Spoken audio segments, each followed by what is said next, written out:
This is a story about a fever, about a sport, about a city, about a footballer. Forza Toro, Forza Toro, Forza Toro, ale, ale. Dal gran cuore dei tifosi questo grido sale al cielo. Forza Toro, Forza Toro, son tornati i tempi d'oro. In Turin, football is a religion.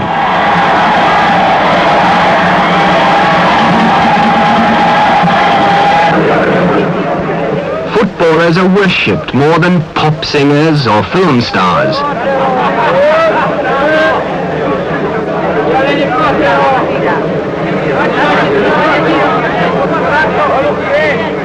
These are the idols.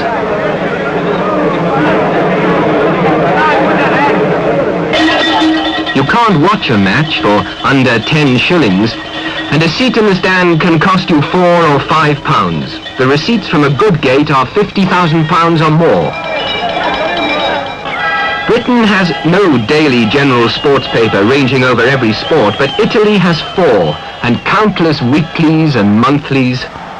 The Italian sports journalist is something between a political columnist and a war correspondent, deeply committed to his own side.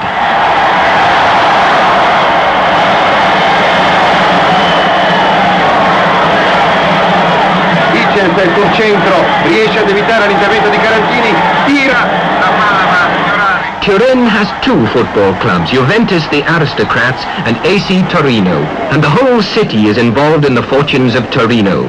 Hundreds of hangers-on will spend an afternoon watching the daily training of the Torino players. Andiamo che più veloci, vediamolo!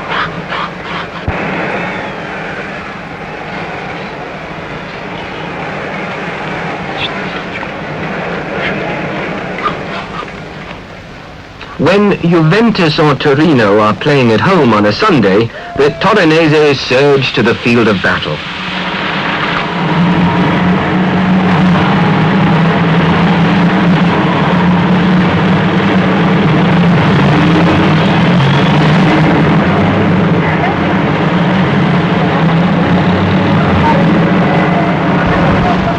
The life of Turin itself dies for an afternoon.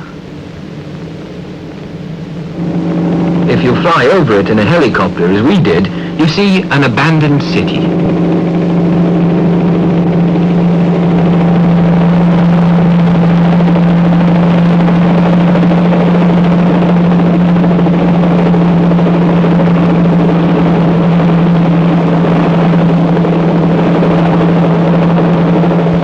The stadium has sucked everyone off the streets like a giant vacuum. Till 1949, Turin had a team to match its good opinion of itself, AC Torino, winner of 4 successive championships and moving on towards the 5th. But on May the 4th, on its way back from Portugal, the team's plane crashed outside the city on the mountain monastery of Superga. 17 players died, 10 of them Italian internationals. And it was more than a football team which died on the walls of Superga. For a time at least, it was a great city's self-regard. So the city gave the players the kind of funeral that a nation usually reserves for its warriors.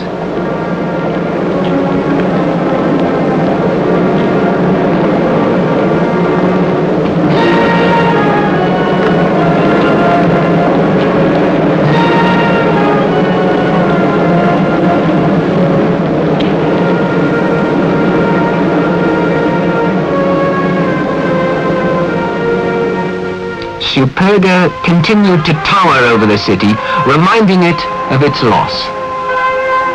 For 10 years, Torino languished in obscure poverty. And then rich men brought it to life again. Their motto was, if we want it, buy it. From Budapest via Madrid, they bought Emil Österreicher, a Hungarian who somebody said had the face of Central Europe. Österreicher managed the great Honved team of Hungary and the even greater Real Madrid of Spain in turn. And now on a 5-figure salary, he talks to his multilingual Torino side in pidgin Spanish. Gioca tutti i giocatori con forza. Io credo que este partido contra Roma para nosotros empezar una vida nueva. They got Santos, the trainer, from the Argentine. And for £150,000 they bought Dennis Law and Joe Baker from Britain, but they stayed only for a season. If Turin admires British forwards, it's because of John Charles and his 5 years of scoring goals for Juventus. They're gentlemen, the British, they say here, and they mean King John. But Charles not only played football, he became a recording star. Some people say a man is made of the mud. A poor man is made out of muscle and blood. Muscle and blood and skin and bones. A man that's weak and a back that's strong. You load 16 tons. What are you getting? Another day older and deeper in debt. St. Peter, don't you call me, 'cause I can't go. I'm sold to the company store. Meanwhile, English football had thrown up another star centre forward, a former Shropshire miner, Gerry Hitchens.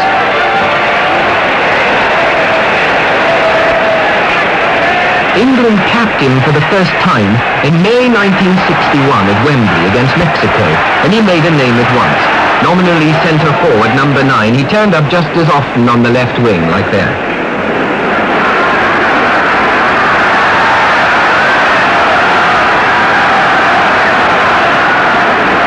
That's him again, with a brilliant back heel.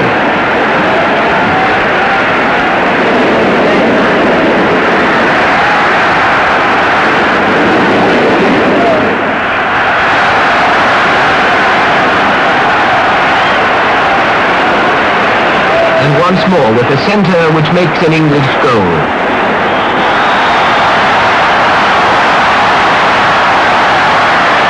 The Wembley crowd was impressed by him. The Roman crowd was even more impressed, but a few weeks later Hitchens scored 2 of the 3 goals with which England beat Italy in Rome.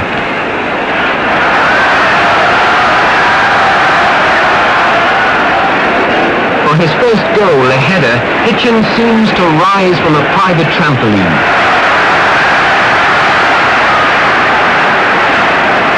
And then a shot through the goalkeeper's legs.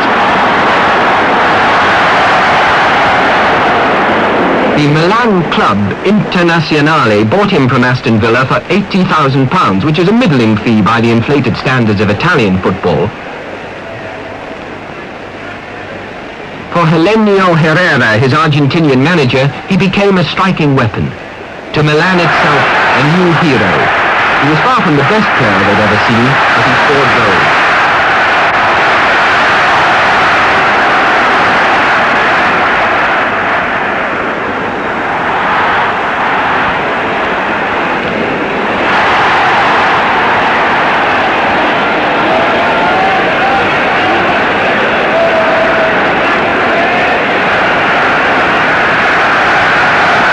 Hitchens is a cannon, una cannone.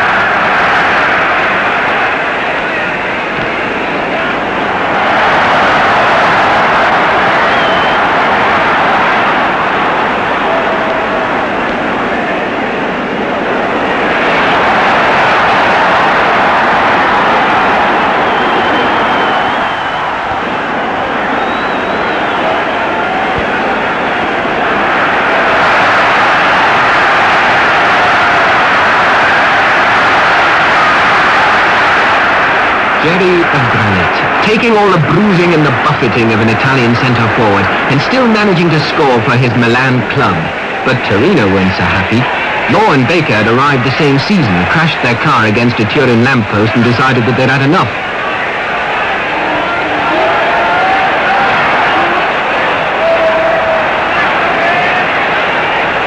The Turin fans clamoured for a goal scorer. And so in 1962, Torino bought Hitchens, in exchange for their own centre-forward and a lump sum. And Torino received Hitchens like a new messiah.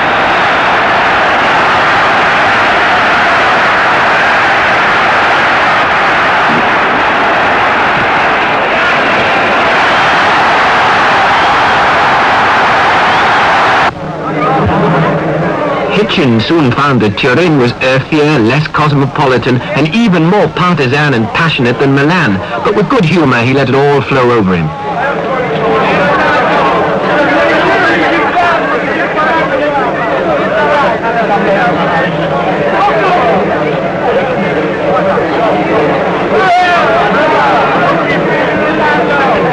Per me Hitchens è un grande giocatore.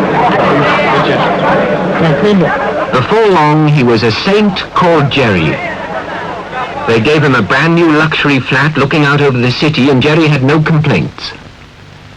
The people themselves, the supporters and whatnot, they seem to, I don't know, they're always wanting to help you, you know, if you're stuck for words or anything, they put them into your mouth sort of thing and really help you. Saint or Messiah, the reality of it was a pleasant, shrewd, determined young Englishman who decided it was worth being taken out of a familiar, ordinary world and plunged into this chaotic one because he could earn an income as big as the Prime Minister's. A man looking at a strange city for the first time, preoccupied not by history but by gadgets, not by buildings but by whether his fuses could take the load of stove, immersion heater and washing machine together.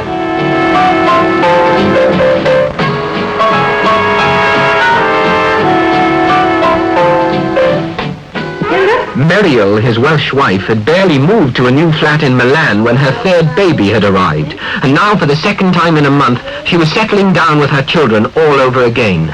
Who's this? Naughty. Naughty. And who's this? Naughty. No, Gollywog. Who's this again here? Mom. Look. Who's waving to Naughty? Who's he? Me. No, it's not you. It's Teddy. Teddy. That's it. Why do they idolize him so? Why do they pay him and players like him as much for winning one game as a house surgeon at the local hospital earns in a month? What's at the bottom of this strange, irrational fever? What makes Turin itself a stage for the hero as a footballer? Why is it obsessed by football morning, noon and night, and very late into the night? As though each match were a new battle and each championship a war. Why? Già un punto per secondo, vado con me, gioca per ma no, ci giudica le partite che ti vede, mi vedo, ti vede che anche. Italy's history provides an answer. Patriotism has always been local. It was your city that mattered, not your nation. Rome, Florence, Milan, Venice, Turin mattered, not Italy. And at bottom, things haven't really changed. The Royal Armoury of Turin. Breathe life into this armour, and the battles might begin again. Rome against Naples, Florence against Pisa, Milan against Venice. Often the fighting knights and soldiers of yesteryear were mercenaries, passionately urged on by the cities for which they fought.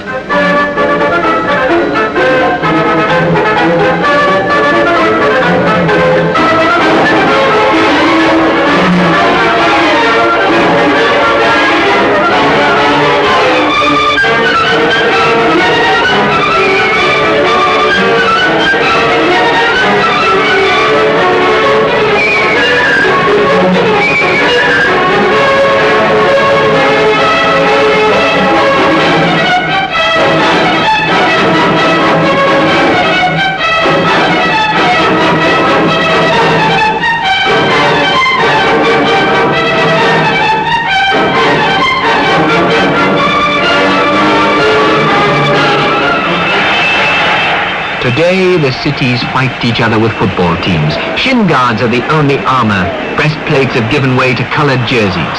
Not foreign knights, but foreign forwards, and the weapons have changed, the mercenary survives. In the 14th century, William Hawkeswood was a famous English mercenary, a hero. The Italians dropped a few consonants and called him Giovanni Acuto. From Hawkeswood to Hitchens, 600 years, they call him... He's just as great a hero, only the arena is different.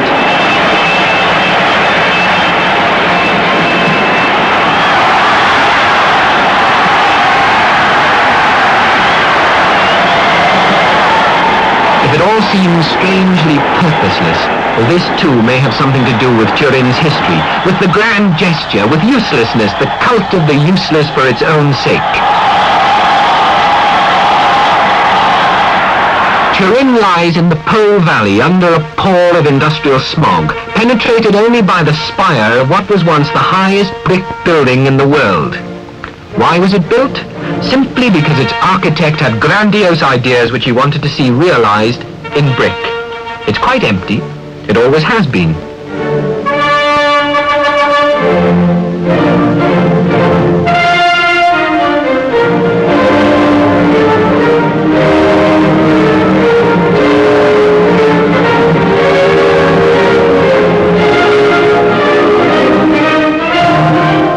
Turin lights it up and loves it. But this molo, as they call it, isn't the only grand and useless gesture to be found here. In 1961, this palace was designed by the illustrious Nervi for the Italia 61 exhibition. It's empty.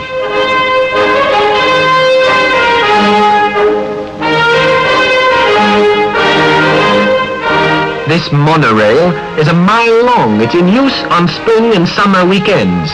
And on it you can run from nowhere to nowhere. An opera house. Now you'd have thought with the Italian passion for opera that it might be something out of the common. Well, in a sense it is. It's only a facade.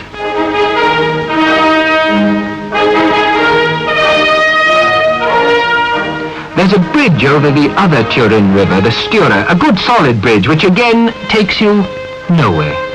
Every half hour or so, a hopeful car approaches it along a two-lane road, crosses it, and has to turn back.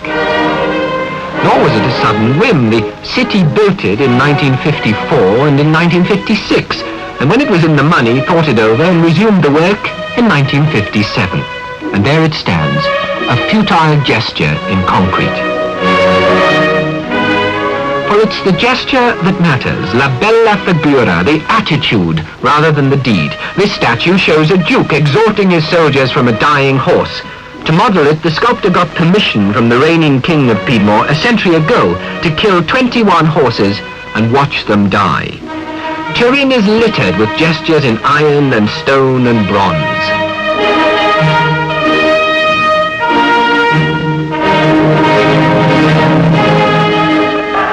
Sunday after Sunday, you can see these gestures reenacted.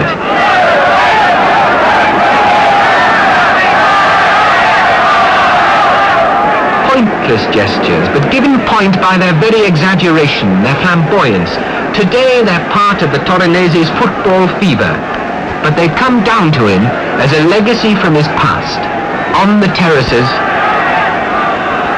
and on the field.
All this may help to explain why a down-to-earth Shropshire lad has become a popular Italian hero.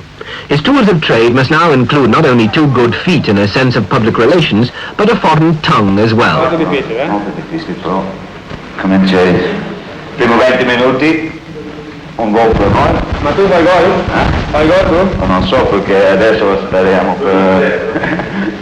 20 years ago, what fortune teller could have foretold then such a future for Gerry Hitchens? He grew up in the Shropshire mining village of Highley, glorious countryside unblemished by slag heaps. And when he was 14, he began working in the mine where his father and his brother still are.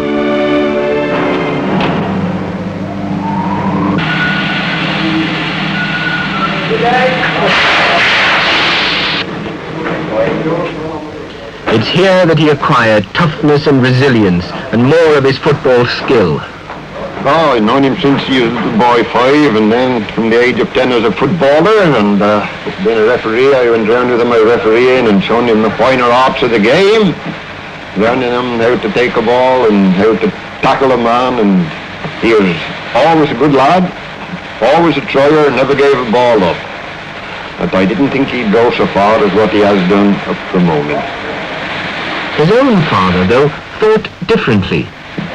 I always thought he could make a professional footballer when he played for his local team. I thought, well, a little bit of something there needs fetching out. And if ever a knock come onto the door, to take it with both hands.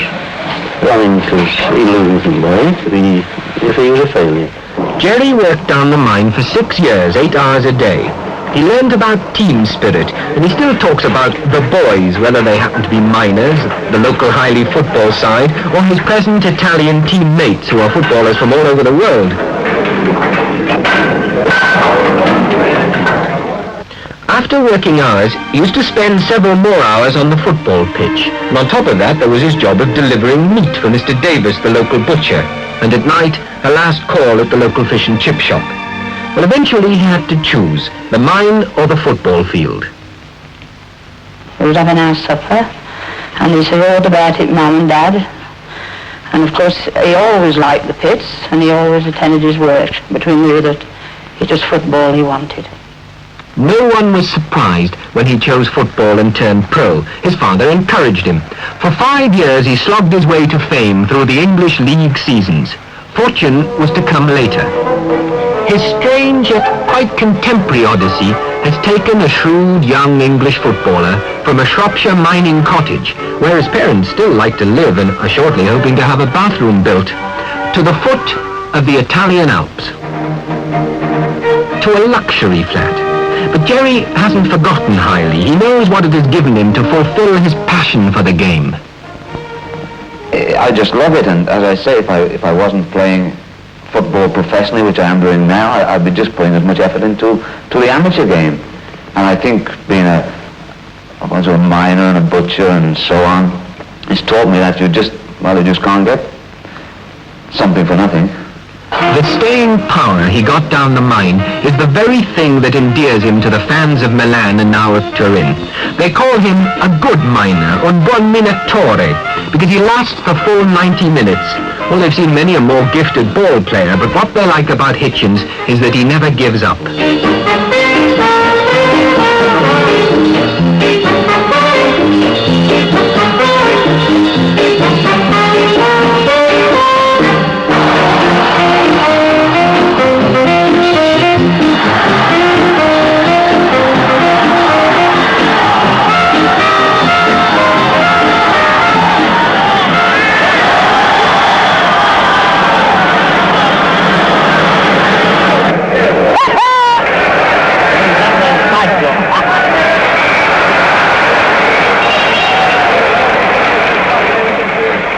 An English footballer who can rouse an Italian city.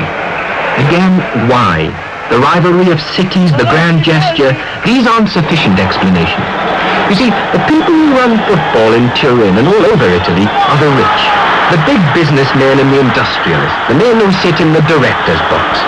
And football to them can be at once a hobby, a passion and a safeguard. And football needs them, for although it costs so much to see it, the economy of the big clubs is essentially false. If it weren't for the rich men, one springing up as another goes down, the clubs wouldn't last a season. In the past few years, they and their frantic directors have caused a boom in transfer fees which made the £100,000 player almost a commonplace. A Spanish inside forward cost one club £210,000. Well, these men seem to have pockets with no bottoms. Why do they dip into them? For love of the game, love of publicity, because they see football as a new opium for the masses? How do they themselves explain it? The president of Torino, Signor Filipponi, runs an international insurance business. Gianni Agnelli is vice president of Fiat, grandson of the founder of the firm, easily one of the 10 most powerful men in Italy. And for years he subsidized Torino's rival Juventus. Gigi Peronacci is an agent whose motto has been "Buy British." Footballers, of course. Charles for Juventus, Law and Baker for Torino. Well, why do the rich shell out, even though they have the money? In Italy, for the football, you lose money. You have not a profit, but is a passion that born when you born. You have not an explication why you like Torino or why you like Juventus or why you like Inter. Is without any explication, this fact. But I know only that I love my team from my first young age. I think that it's not our own will to put money in the football team, that we're expected to do so. Because when you're a prominent industrialist in one town, the town expects you to help the football team, which is rather expensive. But we enjoy doing it because we like football ourselves. And if there is a good football team and we see it play well, it's one of the few pleasures that we can share with a lot of people. No one in Italian clubs who pays out a lot of money, really, because what they do, they use their signature of big businessmen, and at the end, they will get it back, or from somebody else who handles over, or selling some youngsters. But the main reason, I think, that a few presidents in Italy are really the big money in clubs is because they like to make themselves well known. Also, another reason for me is to make themselves well known with big business people as well. That where you've got a lower standard of life and less opportunities for people to entertain themselves by going around by cars, by going to the sea, by going to the mountain, by having other forms of entertainment, you get bigger crowds to football. Now, in a way, this might mean that in Turin you would have less interest for football. But we have kept that interest up by giving them a first-class football. That means that if we have a first-class football in Turin, we still get big crowds. But if we give them bad football, we would lose our public completely. But is it really a question of first-class football and civic pride? Or is it really a matter of big business? Well, if you call it big business because big amounts of money are involved in it, it can be considered big business. But as a proposition, it's definitely a losing proposition.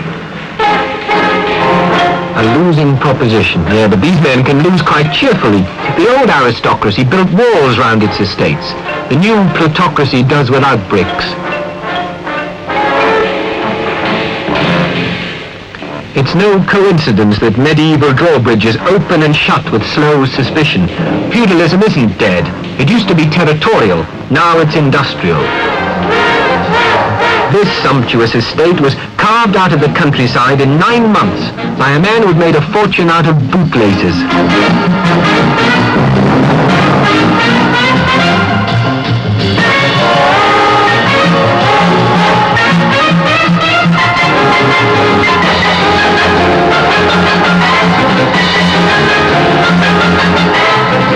The architecture is up to date until you reach the front door.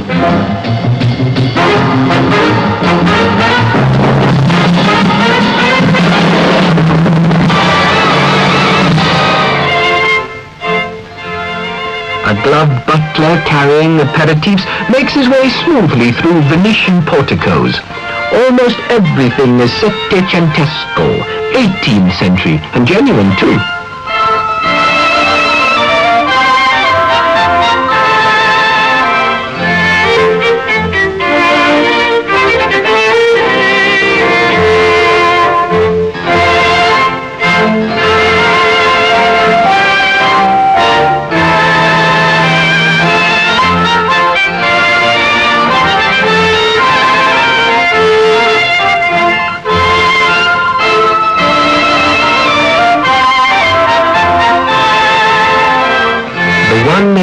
introduction to the period and the spirit is a 13th century Burmese Buddha.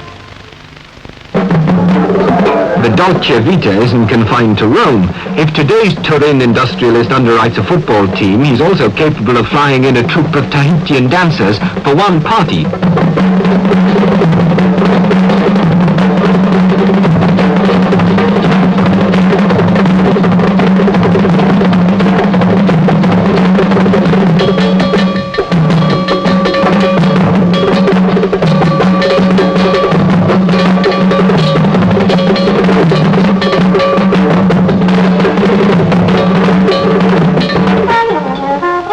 It's on estates like these, which are an easy car ride out of Turin, that the tycoons are to be found when they're not in their factories, their offices, or their football clubs.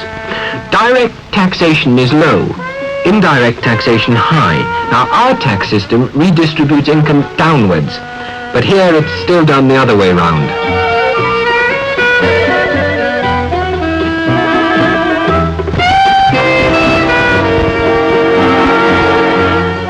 The garage. Well, where does this great and increasing wealth come from? It comes from the Italian boom. Italy has the largest productivity increase in the whole of Western Europe. Italy's currency is stable for the first time in decades. Unemployment has gone down dramatically. Now, it's true, of course, that if you can persuade two blades of grass to grow where one grew before, you can call it 100% productivity increase. Nevertheless, the sudden expansion of the Italian economy is remarkable. Fiats alone produce 3,000 cars a day in Turin and have made a considerable impact on the world's markets. And since this Italian expansion is basically controlled by a few hands, those hands have gathered most of the profits.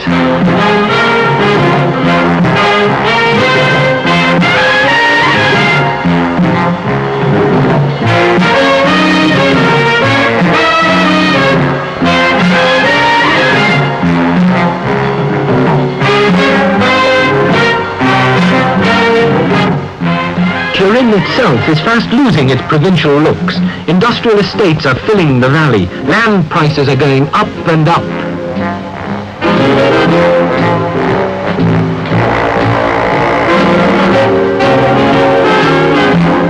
A lake of cement pours on towards the Alps. As the new boom city expands, so the old historic Turin increasingly becomes an island in a functional ocean. 1 in every 7 inhabitants of Turin today drives a car, but often down the runnels for 18th century carriages. And you get a feeling that the carriages have gone, but not the people who rode in them, or the others who did the fetching and the carrying. Yes, in many ways, it's the old city which represents the spirit of the new industrialists, the men who run the electronics and the heavy industries, and who buy the footballers.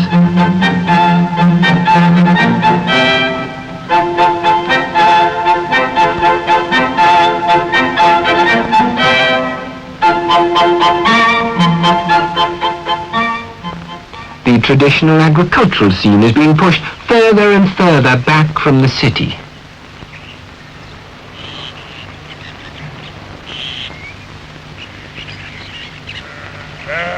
Sheep may safely graze no longer here. The new city is surrounding them. And women are leaving country villages. Once they were the servants of Turin's upper and middle classes by day, and then they went home at night. Now they're flooding into the factories to take the lighter jobs. The rich complain about the servant shortage, which is always a sure sign of spreading wealth. The first student babysitters have arrived, though they're still suspected of being terribly advanced and slightly immoral. Even the blind beggar in the main square has started smoking.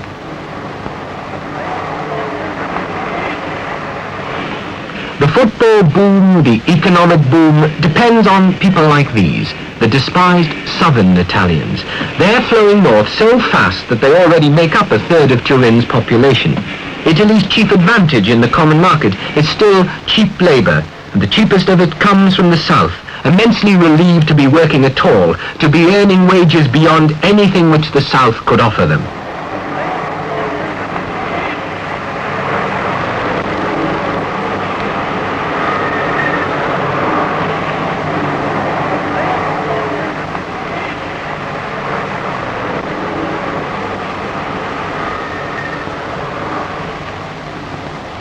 Italians like the Torinese themselves, but essentially strangers, even foreigners.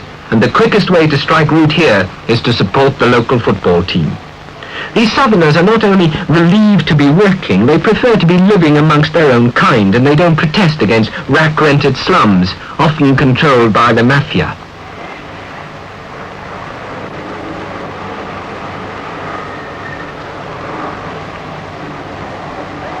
A hotel room, often shared with others, can cost over 10 shillings a night, and for a room like this, they might have to pay up to £15 a month.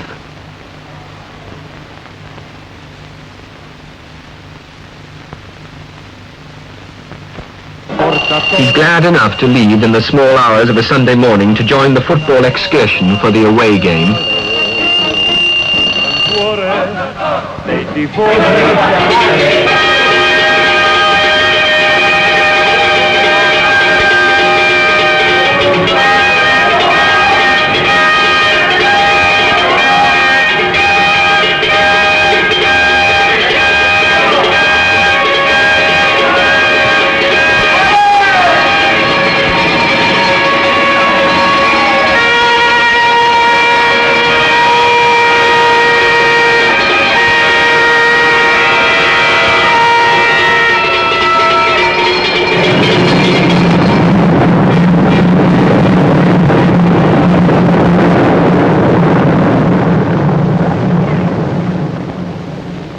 That night he's back again, minus his fare money and the heavy entrance charge.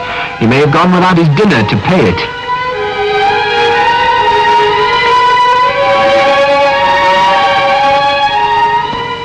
The southerners push the northerners one up the social scale into workers' flats like these. Every worker has money deducted from his pay to build them, but that doesn't mean that he's entitled to one. And one often hears it said that workers who are most docile towards their bosses have the best chance. The flats themselves are an enormous advance on the traditional living conditions of the workers.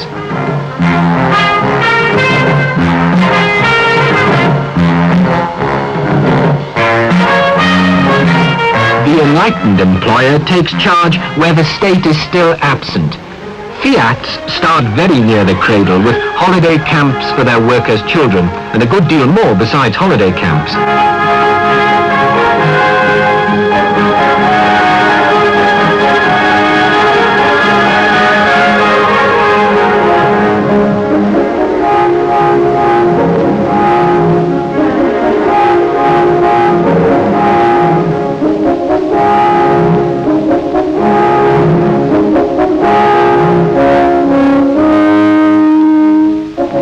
There's medical treatment and beauty treatment. The sons of workers can get free technological training, and there's a slap-up annual garden party.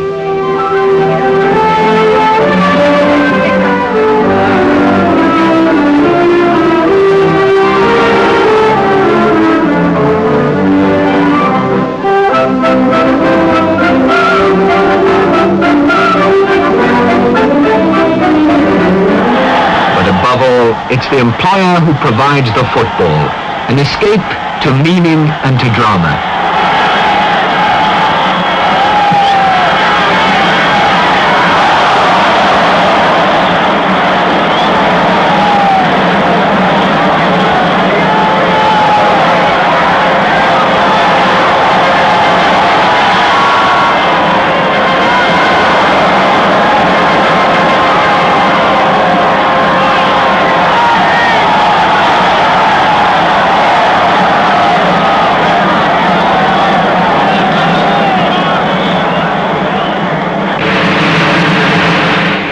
Away from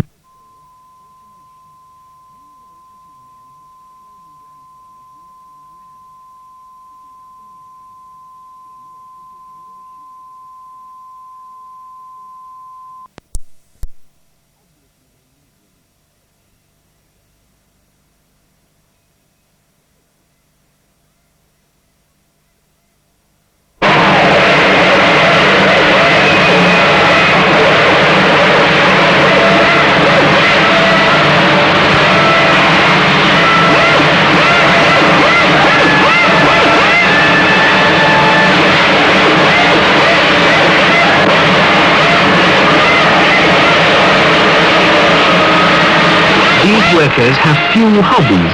The infinite variety of voluntary work and of voluntary organizations which the British take for granted doesn't exist here. Compare their expressions at work and at leisure. For this is both their leisure and their passion. Talking football when they're not watching it. Voi mi dite che è il più forte giocatore che ci sia. Ce n'è molti adesso in Italia. Ecco.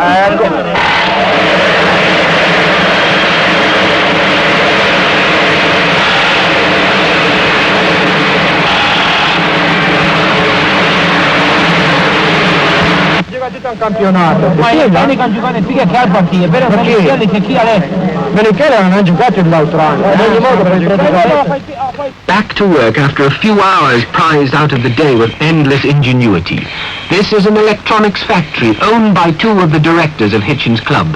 This works went up in 9 months and it can stand comparison with any similar factory in Britain or America. Grateful for full employment, these men direct their interest to what they can understand, the football that's underwritten by their bosses.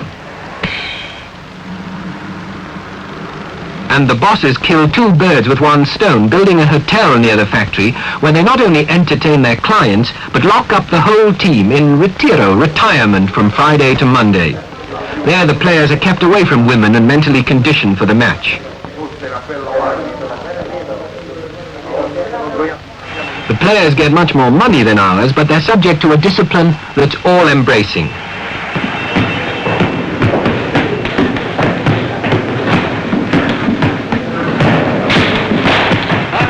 Commercialism is never far away. A gold watch is parachuted to a player. The cornucopia of industrial wealth pours steadily into the player's laps for a few brief years.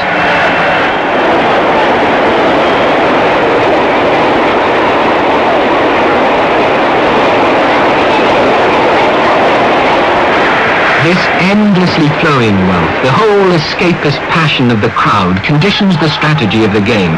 There's too much at stake. The players cost too much. The city cares too much.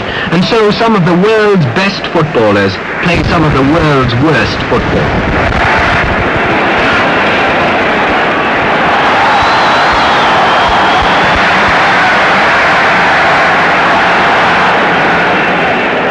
The one must is not to lose. The chief object to see that the other side doesn't score, and this affects the centre forward more than anyone. The penalty area is always as crowded as a rush hour tube, and it takes a man of Hitchens' temperament to survive.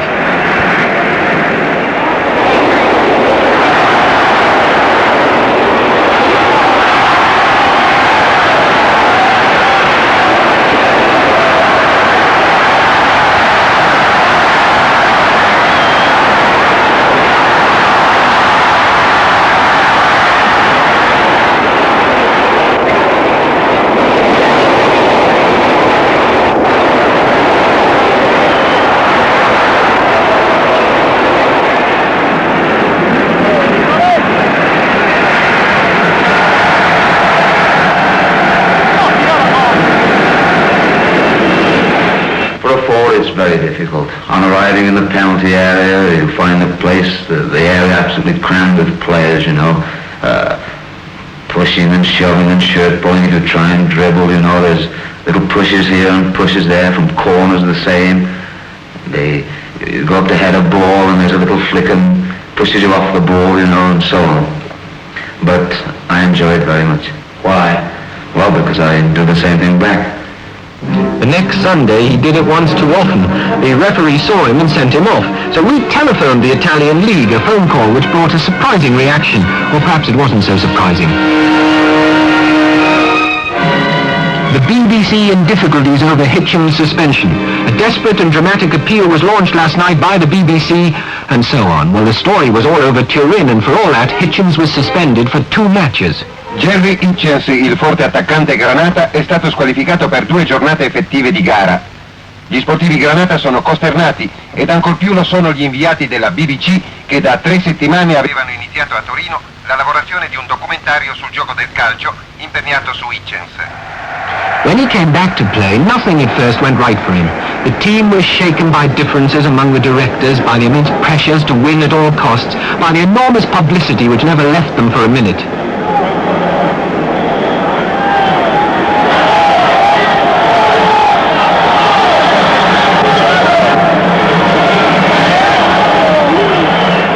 The directors met into the night, deciding whom they should sack.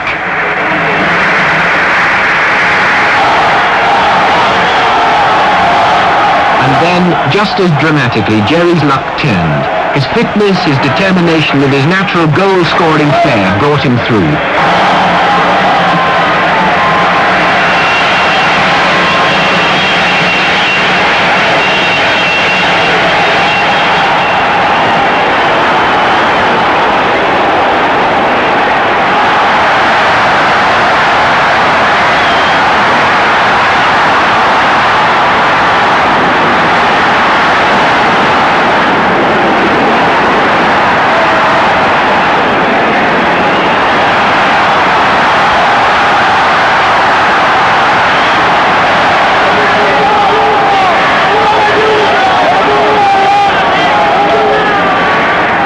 Torino were winning matches again. The team, the city, the boom went ahead together. And it was a boom symbolized by an English centre forward, whom chance has turned into a new European.